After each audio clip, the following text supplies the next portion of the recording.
राजधानी भोपाल में मध्य प्रदेश युवा आयोग की ओर से कृषि नवाचार संवाद कार्यक्रम आयोजित किया गया। इस अवसर पर सीएम डॉक्टर मोहन यादव ने युवाओं के सवालों पर खुलकर जवाब दिए। मुख्यमंत्री डॉक्टर मोहन यादव ने कहा कि कृषि को लाभ का व्यवसाय बनाने और युवाओं को खेती से जोड़ने की दिशा में बड़ा कदम उठाया है। प्रदेश में कृषि नवाचार, आधुनिक तकनीक और कृषि आधारित उद्यमिता को बढ़ावा देने और किसानों की आय बढ़ाने के उद्देश्य से अब संभाग एवं जिला स्तर पर कृषि नवाचार संवाद कार्यक्रम आयोजित किए जाएंगे। देखिए ये खास रिपोर्ट। मध्य प्रदेश युवा आयोग का कृषि नवाचार संवाद कार्यक्रम एमपी के लिए सीएम डॉक्टर मोहन यादव का बड़ा विजन। संभाग और जिला स्तर पर होंगे कृषि नवाचार संवाद कार्यक्रम। युवा आयोग अध्यक्ष प्रवीण शर्मा के नवाचारों को सराहा। एमपी न्यूज पर नहीं देखा तो कहीं नहीं देखा। मध्य प्रदेश युवा आयोग की ओर से आयोजित कृषि नवाचार संवाद कार्यक्रम में मुख्यमंत्री डॉक्टर मोहन यादव, मंत्री विश्वास सारंग, मध्य प्रदेश युवा आयोग अध्यक्ष प्रवीण शर्मा समेत जनप्रतिनिधि मौजूद रहे। इस अवसर पर मुख्यमंत्री डॉक्टर मोहन यादव ने कहा कि मध्य प्रदेश की पहचान कृषि प्रधान राज्य के रूप में है। उन्होंने कहा कि प्रधानमंत्री नरेंद्र मोदी के मार्गदर्शन में मध्य प्रदेश में सिंचाई सुविधाओं का तेजी से विस्तार हो रहा है।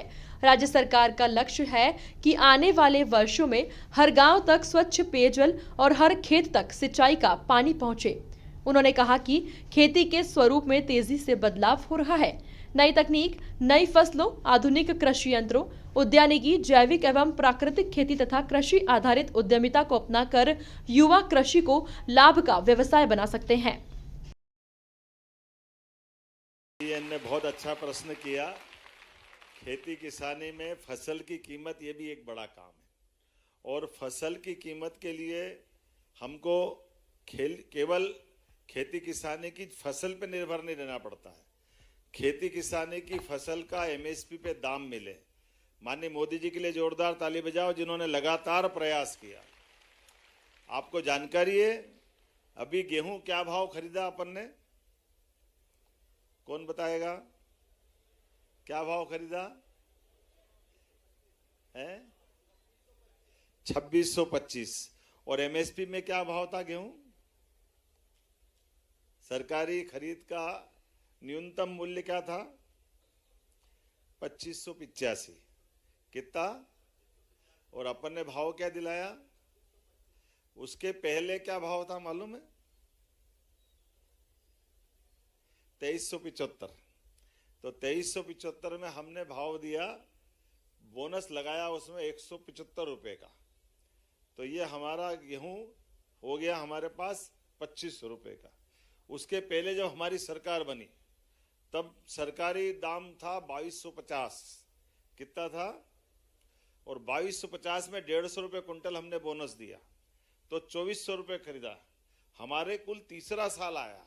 हर बार हम एमएसपी पे तो खरीदते ही है, लेकिन एमएसपी पे बोनस अलग से देते हैं। इसलिए पूरे देश में सबसे ज्यादा गेहूं किसी ने खरीदा तो मध्य प्रदेश सरकार ने खरीदा। हमें इस बात की प्रसन्नता।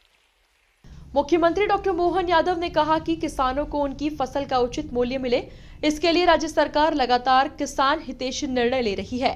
किसानों को एमएसपी पर गेहूं खरीदी के साथ बोनस का लाभ दिया गया है और मध्य प्रदेश देश में सर्वाधिक गेहूं खरीदी करने वाले राज्यों में अग्रणी बना है। सोयाबीन उत्पादक किसानों को भावांतर योजना का लाभ भी दिया गया है। उन्होंने कहा कि किसान आधुनिक कृषि यंत्रों और नई तकनीक को अपनाएं तथा एक फसल पर निर्भर रहने के बजाय बहुफसली एवं वैकल्पिक खेती की ओर बढ़े। इससे खेती से होने वाली आय में वृद्धि होगी। राज्य सरकार ने किसानों के कल्याण के लिए कृषक कल्याण वर्ष प्रारंभ किया है। इस वर्ष कृषि के साथ फूड प्रोसेसिंग और कृषि आधारित उद्यमिता के विकास पर विशेष जोर दिया जा रहा है। और धीरे धीरे करके केवल ये नहीं, सोयाबीन में भी भावांतर दिया। भावांतर अर्थात आप मंडी में बेचाओ जो बेचना, लेकिन बीच का जो गैप का अंतर है एमएसपी का, वो आपके खाते में हमने डलवाया। पूरे देश में एकमात्र राज्य मध्य प्रदेश था जिसने भावांतर योजना लागू करने का काम किया। लेकिन जो बेटी ने पूछा, केवल बेटा फसल नहीं, किसान की आमदनी और काय से होती है। किसान की आमदनी अगर वो पशुपालन करता है तो दूध से भी होती है। अगर वो और दूसरा बकरी पालन, मुर्गी पालन, मत्स्य पालन, अपने लिए अलग से कुछ न कुछ आजकल तो सेहत के आधार पर भी फसल में, आप तो एग्रीकल्चर बीएससी एग्रीकल्चर वाले विद्यार्थी हैं, आप सभी बहुफसली बात भी करते हैं कि हमारे पास लागत कम हो और फसल अच्छे से हो जाए, तो बहुफसली भी लगाते हैं ना सिस्टम से। तो बेटी ने अच्छा प्रश्न किया, इसके लिए जोरदार ताली बजाओ। बहुत अच्छी। बैठो बैठो। कुल मिलाकर देखा जाए तो राजधानी भोपाल में मध्य प्रदेश युवा आयोग की ओर से कृषि नवाचार संवाद कार्यक्रम आयोजित किया गया। इस अवसर पर सीएम डॉक्टर मोहन यादव ने युवाओं के सवाल पर खुलकर जवाब दिए। Bureau report, MP news, Bhopal.